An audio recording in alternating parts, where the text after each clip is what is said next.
Gozaimasu, bonjour et bienvenue sur cette vidéo. Wow, avant de vous montrer tout ça ou encore moi qui fais le plein,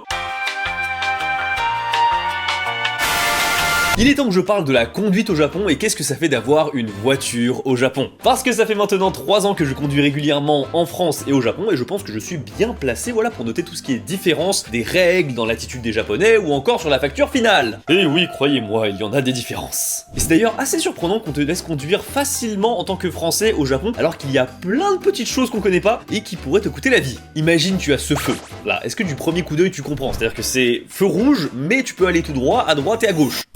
Qu'est-ce que tu ne peux pas faire? Bon, alors si vous voulez en savoir plus sur les différences qu'il peut y avoir entre la conduite en France et au Japon, vous êtes au bon endroit.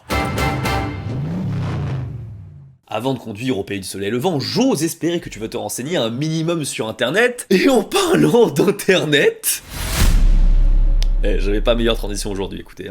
Odoo, c'est un logiciel de gestion qui te propose un large éventail d'applications, dont un éditeur de site web. Leur première application, attention, très cher, gratuit, totalement gratuit. Vous pouvez vraiment facilement créer votre site web en seulement quelques clics. Là, je m'adresse aux monteurs, aux cadreurs, aux photographes, à tous ceux qui doivent vraiment mettre un portfolio sur internet, et aussi plus largement à ceux qui veulent se présenter sur internet. L'hébergement et les supports sont inclus à vie pour tous les sites que vous créez chez eux. Et en plus, vous avez un nom de domaine personnalisé pendant 1 an. Tu peux mettre vraiment ce que tu veux, tant que c'est disponible. Et voici comment ça se passe concrètement. Typiquement, moi, ce que je voulais faire, c'était un site avec plus de descriptions sur les produits que je vends sur Oni. Pourquoi j'ai fait ce genre de design? Qu'est-ce que j'ai réfléchi derrière ça? Pourquoi il y a un kanji comme ça dans le dos? Qu'est-ce qu'il veut dire? Avec Odoo, en vérité, là, je viens de le faire. C'était tellement simple, vraiment. Ça m'a pris, mais quelques minutes. Tu drag and drop, tu choisis les patterns que tu veux faire, tu choisis les modèles et tout. C'est super facile. Et c'est ça, en fait, le gros avantage, c'est vraiment, c'est à la portée de tout le monde. C'est vraiment simplifié au maximum. Et d'ailleurs, j'ai caché quelques codes promo, voilà, sur le site que j'ai créé sur Odoo. Donc, si vous fouillez un peu, vous devrez trouver. Si vous voulez en savoir plus ou visiter le site que j'ai créé avec Odoo, c'est avec le lien dans la description. Et on retourne en voiture. Bonjour. Eh ben écoutez, nous allons prendre la route et ça va me permettre de vous montrer 2-3 trucs en fait. Déjà forcément conduite à gauche. Alors j'ai jamais compris pourquoi on disait conduite à gauche alors que je roule à droite là. Enfin je veux dire le truc du volant est à droite. Donc c'est toujours inversé, sachez-le. Effectivement, au Japon, on roule à gauche comme en Angleterre. Et la raison de cette différence par rapport à la France, elle est juste magnifique. Il peut pas y avoir une raison plus Japon que ça. Il était une fois dans le Japon féodal 2 samouraïs légendaires. Leurs exploits à la guerre s'étaient élevés au rang de légende. Et leur talent n'avait d'égal que leur férocité. Ils étaient autant craints que respectés à travers tout le Japon. Mais un malheureux jour, ces 2 samouraïs de légende se croisèrent sur un pont. Chacun regardant droit devant lui sans prêter plus d'attention à l'autre. La tension était pourtant palpable. Et arrivé au milieu du pont, les 2 katanas des samouraïs s'entrechoquent. Un accident anodin peut-être, mais dans le code du Bushido, percuter le katana d'un samouraï est une grande provocation. Pendant 3 jours, le pont devenu le théâtre de leur combat fut impraticable. Scindant la ville en 2. Au terme de ce duel fatidique, les 2 légendes moururent de fatigue, sans jamais vouloir céder des excuses à l'autre. Depuis ce jour, il fut décrété dans tout le Japon qu'on marcherait toujours du côté gauche pour éviter les chocs entre katanas. Ah non, ce n'est pas une blague, c'est vraiment ça la raison, c'est pour éviter que les katanas se percutent entre eux lorsqu'on marche en fait dans les ruelles, et du coup ça s'est progressivement transmis du coup jusqu'au parc automobile où on conduit à gauche. La ligne blanche. La ligne blanche en France, c'est quelque chose que tu ne dois pas trépasser, tu ne dois pas la couper, c'est interdit. C'est super important et en France, c'est une infraction qui peut coûter jusqu'à 3 points sur le permis. Hein? C'est une infraction, hein? C'est énorme! Mais au Japon, vous allez passer votre temps à franchir les lignes blanches. Tout le temps! En revanche, au Japon, il y a une autre couleur, en fait, ce sont les lignes oranges.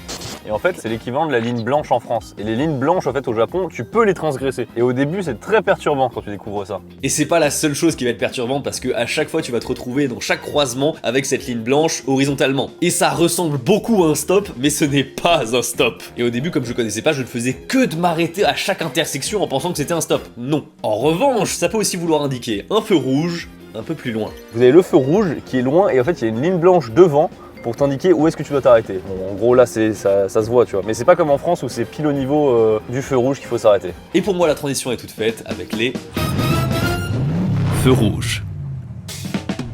Outre la distance entre l'endroit où tu dois marquer l'arrêt du feu rouge et l'emplacement du feu rouge réel, il existe bien d'autres différences France-Japon. Les feux rouges sont excessivement longs. C'est infini. Vraiment, tu vieillis pendant le feu rouge. Et comme si ça ne suffisait pas, si jamais vous avez une grande avenue avec plein de carrefours où il y a plein de feux rouges, ils sont tous désynchronisés. Vraiment, c'est un enfer. Mais ce n'est pas fini. En France, ça arrive que le feu soit au rouge, mais qu'il y ait aussi une flèche qui clignote pour t'indiquer que tu peux tourner à droite, à gauche ou aller tout droit. C'est rare, mais ça existe. Au Japon, ils ont amplifié ce système et c'est présent à quasiment tous les gros carrefours. Et donc, il y a le feu rouge, d'ailleurs qui n'est pas vertical mais horizontal au Japon. Et donc, en dessous de ce feu tricolore, tu as la flèche pour aller à droite, aller tout droit ou encore aller à gauche. Et tout ça m'a fait beaucoup rire lorsque je suis tombé sur ce feu à Nagoya. Là, il faut comprendre que c'est rouge, mais finalement, on peut aller à gauche, à droite et tout droit. Donc en fait, c'est un feu vert ce truc. Eh bien non. En vérité, il y a une petite différence. En fait, la différence, elle se trouve principalement pour les gens qui tournent à droite. Parce que ceux qui vont à droite au Japon, eh bien, ils vont devoir traverser la voie qui vont dans l'autre sens. Si le feu est vert mais pas la flèche, alors il y a des chances qu'en face aussi, ça soit vert et donc tu peux que t'avancer dans le carrefour. C'est d'ailleurs assez stressant et à ce moment-là, même si le feu repasse au rouge, tu as le droit d'y aller parce que tu es en plein milieu du carrefour. Même si tout est rouge, tu peux y aller. C'est bizarre, mais c'est comme ça. Mais la flèche pour tourner à droite, lorsqu'elle est verte, ça veut dire que généralement tu peux traverser le carrefour parce que de l'autre côté, c'est rouge. Et donc tu n'auras pas à marquer un temps d'arrêt au milieu du carrefour, ce qui est quand même vachement plus rassurant. Quand c'est juste vert et que tu veux aller à droite, eh bien, méfie-toi. Le sport de compétition. Au Japon, si on vous a dit que le sport le plus populaire c'était le baseball, eh bien on vous a menti. Le sport le plus pratiqué au Japon, il s'agit du stop glissé. Pour ceux qui ne voient pas de quoi je parle, normalement en France, lorsque tu as un stop, tu dois marquer un temps d'arrêt avant de pouvoir redémarrer. Et le stop glissé, c'est lorsque tu freines au niveau du stop, mais que tu ne marques pas un temps d'arrêt. Tu vérifies juste qu'il n'y a personne, voilà, et hop, tu t'engages. Et ça, chez les Japonais, c'est tout le temps. Clairement, j'ai compris que le stop chez eux, ça n'a pas la même valeur aussi fixe que chez nous. Pourtant, le stop au Japon, il est facilement identifiable, c'est lorsque c'est écrit en gros sur la route, tu peux pas le rater, tomare. Et petite anecdote rigolote, c'est que tomare en japonais, on peut l'écrire de deux manières, soit en full hiragana, donc tomare, ou avec un kanji, juste pour le to. Et j'ai remarqué que l'écriture en hiragana était davantage présente autour des écoles primaires, sûrement pour aider les enfants à mieux comprendre ce qui est écrit sur le sol. J'avoue, ça c'est le genre de petit détail très cool. La classique du Japon, la double file. Alors ça, le mec qui se met en warning sur une voie, autant en France ça devient, c'est insupportable et du coup on pète un câble tout de suite, autant au Japon c'est archi classique. Et c'est pour ça que parfois il y a des 2 voies, 4 voies, et ben en fait ça devient toujours des une voie finalement, parce qu'il y a toujours des mecs qui se garent comme, enfin qui se mettent comme ça en warning sur le côté. C'est insupportable. Alors là, forcément, vous me dites qu'est-ce qui se passe, petit embouteillage, on n'avance plus. Non, c'est parce qu'il y a un passage à niveau, et sur les passages à niveau, il y a des règles bien précises à respecter. Et en fait, il faut attendre que la voiture laisse assez de place pour ma voiture d'être de l'autre côté pour pouvoir avancer. Parfois, il peut y avoir des petits passages à niveau. Parfois, il peut y en avoir un qui cumule 2 voies de train, 3 voies de train, 4 voies de train. Et du coup, ça fait que si vous passez en heure de pointe, vous ne passez jamais. Vu que la règle, c'est de ne pas faire passer une voiture uniquement si c'est disponible là-bas, c'est-à-dire que tout le long où la voiture, elle passe, bah, la voiture derrière, elle doit attendre. Ce qui fait que bah, tu dois attendre très longtemps. A failli assister à un accident, cette voiture bleue que vous allez avoir apparaître a failli percuter la Kekar. Donc vous voyez, gros passage à niveau ici. Donc vous voyez là, j'ai pas le droit, toujours pas le droit, et là je peux. La piste cyclable. Alors vous voyez là, il y a une petite enseigne sur la route, c'est censé une piste cyclable. Vous verrez personne dessus. Tous les vélos ils sont là, regardez, l'exemple parfait. Le vélo est sur le trottoir du pont. Ils sont tous là. Il n'y en a pas un seul sur la route. Vous voyez quand je vous dis qu'au Japon il y a des règles, mais les Japonais savent quelles règles ils peuvent transgresser et quelles règles ils peuvent respecter. Effectivement, au Japon, par défaut, les vélos se trouvent sur le trottoir. Très chiant. Quand tu es piéton, c'est insupportable. Ils font des alors que tu fais que de marcher tranquillement sur la route. Mais parfois, il y a un indicateur de piste cyclable qui se trouve sur la route que les Japonais ont collectivement décidé d'ignorer. Sans déconner, il y a ça tout autour de chez moi au Japon, personne l'utilise. Tout le monde va sur le trottoir et a raison parce que finalement tu te retrouves un peu à côté des bagnoles et ça peut faire un peu peur. Et justement, en parlant de faire peur, parlons donc de la sécurité routière. La sécurité routière. Aujourd'hui, les routes japonaises sont parmi les plus sûres du monde, mais ça n'a pas du tout été toujours le cas. Dans les années 60-70, c'était même plutôt le contraire. Avec l'apparition de voitures bon marché, il y a plein de nouveaux conducteurs inexpérimentés qui se retrouvent sur les routes. Et il a fallu attendre un petit peu pour régulariser la situation. Ensuite, dans les années 80-90, le gouvernement s'est attaqué à un nouveau problème, la conduite en état d'ébriété. Le gouvernement a resserré énormément les vis par rapport à ce problème et aussi par rapport à la fuite après un accident. Maintenant, ça ne rigole plus du tout avec ça, et je me dois de vous prévenir. En France, la limite, c'est 0,25 mg par litre d'air expiré. Au Japon, c'est plus strict avec 0,15 mg par litre d'air. En gros, au Japon, dites-vous que le moindre verre, c'est mort. Et si vous êtes arrêté en état d'ébriété sur la route au Japon, vraiment les sanctions sont hardcore.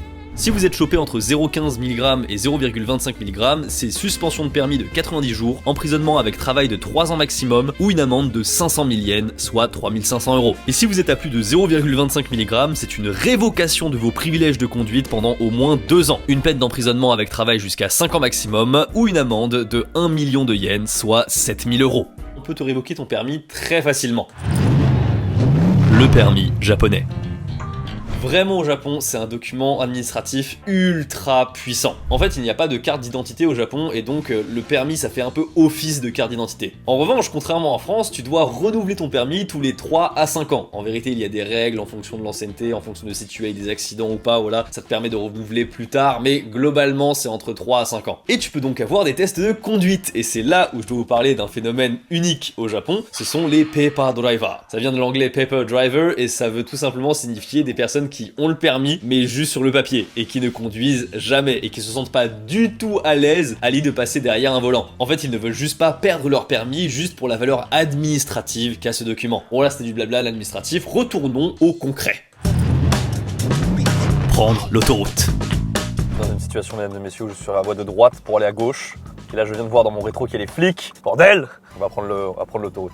Et vous allez voir qu'en fait, la carte télépéage qu'il y a en France, eh bien au Japon, c'est, voilà, vous voyez, c'est écrit ETC only. En gros, ça veut dire que c'est la carte télépéage uniquement. Et heureusement, du coup, j'en ai une.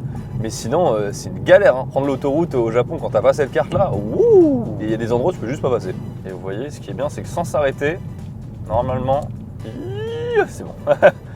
Il y a un petit jeu qui consiste à ralentir le moins possible, mais c'est pas très correct.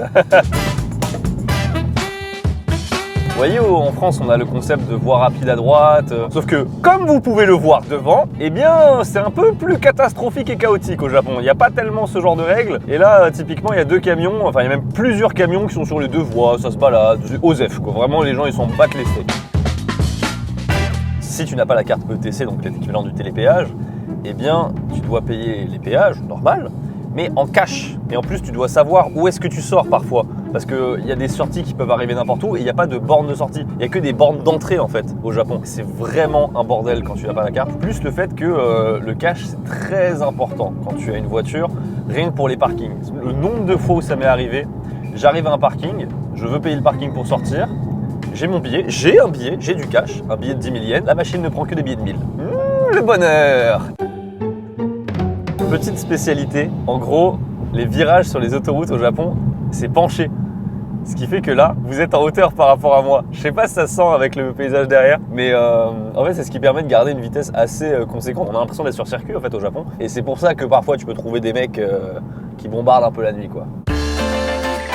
Et justement, en parlant de mecs qui bombardent, ça m'est déjà arrivé de les croiser. Il y a plusieurs voitures modifiées qui passent à côté de toi et c'est très impressionnant. Et par hasard, sûrement à cause de la couleur de ma voiture qui est orange du coup, eh bien une des personnes s'est mise à mon niveau et m'a fait signe de la main de les rejoindre. Écoutez, je veux dire, pour la culture, pour l'expérience, j'ai accepté. Je les ai suivis pendant un moment, c'est très impressionnant parce que forcément, tu te retrouves dans les autoroutes japonaises où c'est penché, vraiment ça va dans tous les sens et c'est très étroit en fait par rapport en France où t'as que 2 voies en fait. Au Japon, vraiment ça monte, ça descend, c'est des montagnes russes. La sensation, même si tu vas pas très vite, si tu vas à 110, c'est déjà, t'as déjà des bonnes sensations quoi. Alors qu'en France, tu vas à 110, c'est tout droit, tu te fais chier, il se passe rien. Après, je vous rassure, voilà, je ne suis pas resté longtemps dans le convoi parce que je tiens à la vie. Et puis je me suis dit bon au bout d'un moment, peut-être pas déconner non. Alors mesdames et messieurs, nous sommes dans un tunnel japonais et forcément nous avons une ligne orange qui nous indique qu'on n'a pas le droit de changer de fil. Et parfois ça va être très frustrant. À tout moment, ma file en fait, elle peut partir sur un embranchement à gauche et je n'ai pas le droit de changer. Et ça, fallait le savoir avant de rentrer dans le tunnel. Nous allons avoir des spaghettis, mesdames et messieurs, regardez. Google Maps est en train de péter un câble, il ne comprend pas du tout où on est, les autoroutes. eh bien elles sont dans la ville et on passe au milieu des immeubles. Alors là les immeubles c'est pas les plus stylés, mais parfois quand vous passez de nuit, il y a des illuminations dans tous les sens et vraiment conduire de nuit au Japon parfois, qu'est-ce que c'est stylé. Alors, je n'ai pas parlé de limitation de vitesse. Quand c'est écrit 60 km/h, vous avez en réalité d'aller jusqu'à 90 km/h seulement si il y a du monde avec vous qui va à cette vitesse. Si vous vous retrouvez tout seul par hasard sur l'autoroute et que c'est limité à 60 km/h, il faut se mettre à 60 km/h. Oui, en gros, c'est n'importe quoi. Donc si tu respectes pas la chose et que vous êtes plusieurs, c'est ok. Si t'es tout seul, ça passe pas. Le Japon. Et pour couronner le tout, on m'a appris que les radars japonais, donc ça existe déjà, eh bien ils ne flashent qu'au-dessus de 40 km/h au-dessus de la limite de vitesse. Ok, nous sommes un peu plus loin sur l'autoroute et là c'est magnifique, c'est ça que je voulais vous montrer. Au Japon, les décors quand tu prends l'autoroute, mais qu'est-ce qu'ils sont beaux, genre il y a des montagnes de partout et ça fait vraiment penser à des estampes japonaises pendant tout le long. Pas partout au Japon. Je suis allé récemment à Hokkaido, là ça ressemble à la France. Enfin, je veux dire c'est plat, il n'y a rien, alors que là regardez, oh magnifique.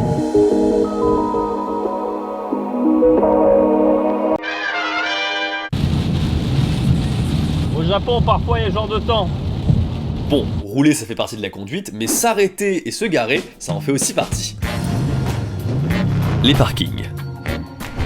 Au Japon, tu peux avoir des parkings assez particuliers qui peuvent avaler ta voiture. C'est très rigolo et très impressionnant à regarder, mais par contre, si t'as oublié quelque chose dans la voiture, t'es mort. Après, ce ne sont clairement pas la majorité des parkings. Ce qu'on retrouve le plus souvent à Tokyo, ce sont des mini-parkings de 3 ou 4 places.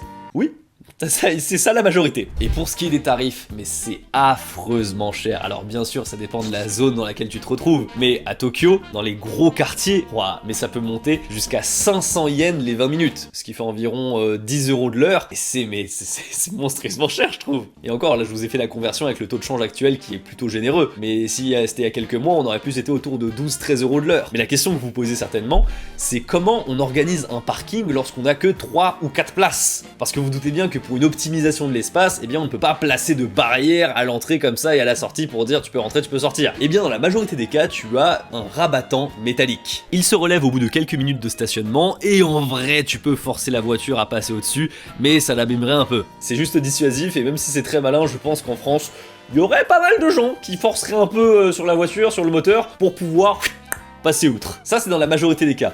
Mais parfois, il y a rien. Je vous jure, il n'y a rien du tout. Récemment, je suis allé dans un parking, je suis rentré, et au moment de sortir, je vois qu'il n'y a aucune barrière, il n'y a aucune borne, il n'y a rien du tout. Et je me dis, non mais c'est pas possible, j'ai vu qu'il était payant à l'entrée du parking, mais où est-ce que je paye? Qu'est-ce qui se passe? Et bien en fait, il y avait une borne cachée 50 mètres plus loin de la sortie, qui te disait en fait de payer à cet endroit-là. Et comment tu faisais pour savoir combien tu devais payer? Tu mettais en fait ton numéro de plaque d'immatriculation qu'ils avaient scanné à l'entrée du parking. Mais vraiment, c'était très perturbant parce qu'il n'y a aucune barrière. Tu peux rentrer et sortir du parking, mais ça, je pense que c'est quelque chose qui peut être très choquant pour les Français. Mais ne vous inquiétez pas, lorsque les Japonais viennent en France, ils sont aussi perturbés par quelque chose. Les Français rentrent à la maison sans se déchausser. Les Français garent leur voiture sur les trottoirs. Et je pense que c'est comme ça parce que déjà, culturellement, on fait comme ça, mais aussi parce qu'au Japon, avant de pouvoir acheter une voiture, eh bien, tu dois justifier l'existence d'une place de parking à toi. Parfois, la police peut même se déplacer pour mesurer ta place de parking pour vérifier que ta future voiture peut bien rentrer sur ta place. On m'a fait savoir qu'à la campagne, c'était différent parce que forcément t'as beaucoup plus de place, donc du coup on s'en fiche, tout le monde peut garer sa voiture, mais en tout cas à Tokyo c'est comme ça. Et forcément, bon, en parlant de se garer et de s'arrêter, il faut que je vous parle des aires d'autoroute. Des aires d'autoroute. Nous voilà arrivés à Ebina, c'est une des plus grosses aires d'autoroute du Japon, et vous allez voir, c'est tellement différent.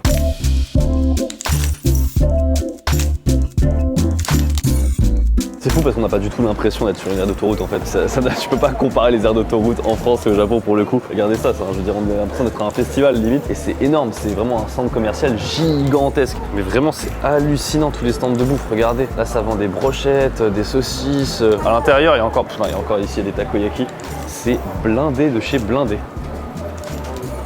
Et en fait c'est une sorte de food court. Là on est à la partie un peu supermarché avec des omiyage. En fait ce genre de choses que vous voyez comme ça, c'est pas fait pour être mangé tout de suite. En fait c'est généralement des choses que tu ramènes à tes proches ou à tes amis une fois que t'es parti en voyage en mode tenez voici un souvenir et tout. Il y en a de partout, regardez, c'est fou. Il y a un Yoshinoya, il y a des trucs, il y a vraiment de tout style de nourriture. Putain, mais ça donne trop faim. Ça me choque parce que même certains food courts dans des centres commerciaux au Japon, il n'y a pas autant de choix que là ce qu'il y a derrière moi. C'est locale seto. En France, on a un peu l'image des aires d'autoroute où tout va être super cher. Et là, pour 2 repas, j'en ai eu pour 14,69. Quand j'y pense, 14,69 pour 2 repas comme ça, c'est quand même assez BG. J'ai fait du coup ce qu'on appelle un negitolodon. En fait, c'est du haché de thon avec un peu d'oignon nouveau japonais. Et ça a l'air très basique. Et ça marche bien. C'est ça la force du Japon. Tu vas dans une aire d'autoroute, je peux pas dire qu'elle est éclatée, mais vraiment, c'est bon, tu manges bien et pour pas cher. Je trouve ça trop cool les aires d'autoroute au Japon. En plus ça permet de voir un Japon que les touristes ne voient pas habituellement. Mais alors concrètement, comment on fait pour conduire au Japon quand on est français? Vous ne pouvez pas conduire juste avec votre permis français, non c'est pas possible. Et en plus le permis international, eh bien il ne fonctionne pas au Japon. Ce que vous devez faire c'est traduire votre permis français. Moi c'est une agence qui s'appelle Keikaku qui a fait le mien, t'envoies les documents, il te les renvoie, c'est super facile. Et en plus je peux rouler jusqu'en 2033 avec, ce qui fait que j'ai pas besoin de le renouveler aussi souvent que les Japonais. Voilà. Et comme récemment je me suis fait contrôler par des policiers, je vous confirme que tout est en ordre avec cette méthode. La traduction de votre permis et votre permis suffisent pour conduire au Japon, et aussi louer des voitures. En revanche, en parlant de location, ceux qui veulent faire les marioles avec des voitures modifiées, un peu tunées, eh bien... vous ne pouvez pas. Parce qu'ils mettent des petits boîtiers qui va tout de suite alerter la police si jamais vous dépassez un peu trop la limitation de vitesse. Mais justement, en parlant de voitures modifiées, je suis allé faire un tour à Daikoku. C'est un parking qui sert de point de ralliement à tous les passionnés de voitures au Japon.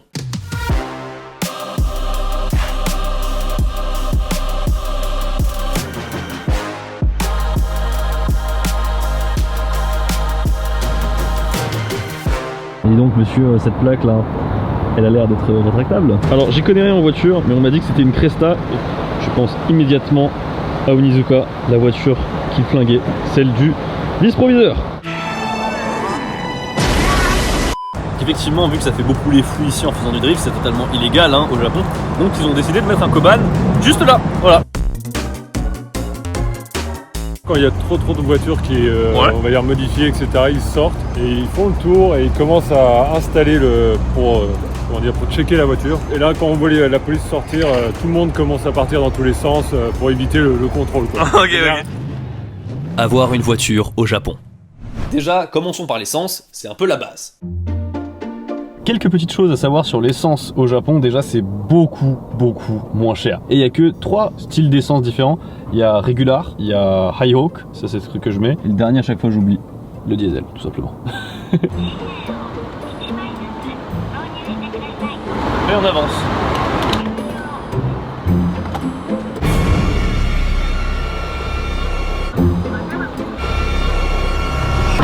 La machine elle est précise, hein. 5000 yens, elle m'a pas laissé 1 centime d'essence de plus. Hein. Autre chose cool que tu peux faire au Japon et qui est complètement inenvisageable en France, c'est que tu peux choisir les numéros de ta future plaque d'immatriculation. En revanche, ce qui est moins cool, et je sais que vous l'attendiez pour cette vidéo, il s'agit du shaken. Et vraiment, il y a toute une face cachée à ce truc-là. Le shaken, c'est un contrôle technique ultra poussé qui est fait au bout de 3 ans quand on achète une voiture neuve, et tous les 2 ans après ça. Pendant le contrôle, ils vont vérifier que la voiture est bien habilitée à être conduite et que des pièces n'ont pas été modifiées. Mais la principale caractéristique de ce shaken, c'est le prix. C'est très cher, c'est autour de 500 € de base, et plus la voiture vieillit, plus ça devient cher. Ce qui fait qu'au bout de 10 ans, la voiture coûte plus en shaken que sa valeur réelle sur le marché. Sans compter que si votre voiture a plus de 13 ans, vous payez 10% de plus de taxes sur la voiture. Toutes ces règles, eh bien implicitement, elles forcent les Japonais à renouveler régulièrement le parc automobile. Et je vous avoue que ce côté, il faut tout le temps renouveler, j'aime pas du tout ça. Parce que derrière le shaken qui est cher, eh bien on a des centaines de milliers de voitures qui fonctionnent parfaitement, qui sont envoyées à la casse. Beaucoup d'entre elles sont ce qu'on appelle des kei-cars. Ah, je suis obligé de parler de ce format de voiture, ça pullule au Japon, et si vous ne voyez pas de quoi je parle, il s'agit des pots de yaourt. Mais n'est pas Kei-car qui le souhaite, il y a des caractéristiques à respecter. La voiture ne doit pas excéder 3,40 m de longueur, 1,40 m de largeur et 2 m de hauteur. Le moteur ne doit pas être plus gros qu'un 660 cm3 et avec une puissance maximale de 64 chevaux. Premier degré, j'hésite actuellement à échanger ma voiture Audi TT là en une Kei-car. Je sais, vos réactions, oui, je sais. C'est clairement pas esthétique, mais c'est tellement pratique une Kei-car. En fait, la voiture est assez haute, ce qui fait qu'il y a beaucoup de place à l'intérieur. On se sent pas du tout à l'étroit, alors que pourtant, c'est petit, hein, c'est très compact. Donc forcément, tu peux te garer où tu veux, et en plus, j'ai entendu dire que pour une Kei-car, tu n'as pas besoin de justifier d'avoir une place de parking pour l'acheter. Et en plus, le prix d'une Keika, 10 000 € environ. C'est pas cher, c'est compact, c'est utile, c'est pratique, c'est juste moche. Et avant de passer au point le plus étrange de cette vidéo, voici quelques petits faits rapides. Le GPS au Japon, tu peux l'utiliser en renseignant un numéro de téléphone fixe. Ça peut te donner un itinéraire et c'est super pratique. Au Japon, les rues sont parfois très étroites à cause des poteaux électriques qui sont à même la route. Tu dois slalomer entre chaque poteau. Au Japon, il y a des sorties d'autoroute des deux côtés. Voilà, majoritairement c'est sur la gauche, mais il en existe aussi sur la droite. Et ça c'est possible parce qu'il y a beaucoup d'autoroutes avec plusieurs étages au Japon. Au Japon, les taxis sont très calmes de jour au niveau de leur conduite, mais la nuit venue, c'est des démons. Autre fait sur les taxis, il ne faut pas toucher la portière des taxis. En fait, elle s'ouvre et se ferme toute seule. Et c'est assez impressionnant parce que ça existe vraiment depuis que je suis né, ce truc-là, et pourtant, j'ai quasiment jamais vu ça en France. Enfin, je veux dire, certainement ça existe, vous allez toujours me dire ça existe en France, oui, mais c'est pas du tout démocratisé. Et enfin, dernier point sur les taxis, il y a ce qu'on appelle des daiko taxis. Ce sont des taxis qui vont conduire ta voiture. En fait, c'est utilisé lorsque tu as un coup dans le nez. Bon, écoutez, vous êtes prêts? Allons-y pour le dernier point. Prius Missile.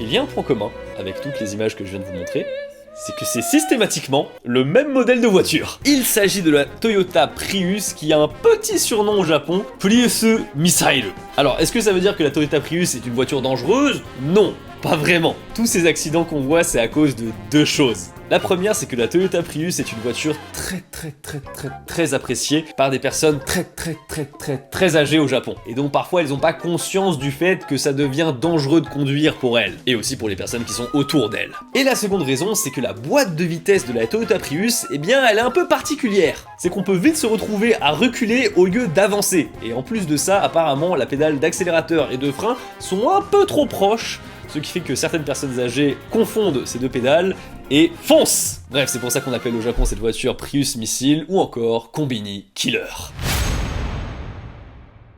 Merci beaucoup d'avoir regardé cette vidéo, j'ai bien aimé mêler du fast cam avec des moments extérieurs avec la voiture, c'était très sympa. Et je dois vous annoncer, mesdames et messieurs, la prochaine vidéo, c'est la vidéo avec le fromager. Vraiment, elle va être pépite. Sur ce, bien sûr, n'hésitez pas à lâcher un pouce bleu sur la vidéo si elle vous a plu et à vous abonner. Moi, je vous dis à la prochaine. Tchuss.